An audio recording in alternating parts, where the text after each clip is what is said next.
કોંગ્રેસના યુવા રાજે ભૂલી ગયા કે શું? રાહુલ ગાંધીના વિવાદિત નિવેદન પર હર્ષ સંઘવીનો પલટવાર. લોકસભા 2024ના પ્રથમ તબક્કાનું મતદાન 19મી એપ્રિલ અને બીજા તબક્કાનું મતદાન 26 એપ્રિલે થયું હતું. રાજકીય પક્ષો ત્રીજા તબક્કાના મતદાન માટે પૂરજોશમાં તૈયારી કરી રહ્યા છે અને પક્ષના સ્ટાર પ્રચારકો રેલીઓ કરી રહ્યા છે. આ દરમિયાન રાજકીય પક્ષોના નેતાઓ એકાબીજા પર નિવેદનબાજી કરી રહ્યા છે. તેમજ જ્યારે ગુજરાતમાં ક્ષત્રિય સમાજના પુરુષોત્તમ રૂપાલાના નિવેદનને લઈ નારાજ છે, ત્યારે હવે રાહુલ ગાંધીએ રાજ મહારાજાઓને લઈને નિવેદન આપ્યું હતું, જેને લઈને વિવાદ ઉભો થયો છે. રાહુલના નિવેદન પર ગુજરાતના ગૃહ રાજ્યમંત્રીએ સોશિયલ મીડિયા પર પલટવાર કરતા રાજકારણ ગરમાયું છે.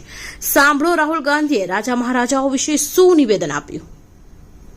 राजाओं महाराजाओं का राज था, जो भी वो चाहते थे कर देते थे. किसी की जमीन चाहिए होती थी, उठा के ले जाते थे.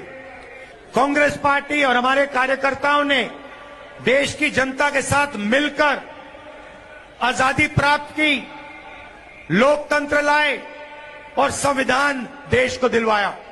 રાહુલ ગાંધીને આજે એનું નિવેદન છે એ સ્પષ્ટપણે બતાવે છે કે કોંગ્રેસની મથરાવટી મેલી છે.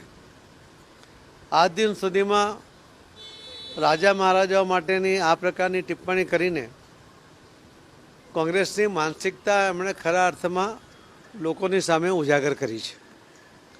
રાજા મહારાજાઓને પણ આટલા વર્ષોના કોંગ્રેસના શાસનમાં જે અનુભવ થયા છે એનાથી જ એ લોકો કોંગ્રેસથી દૂર પણ થયા છે.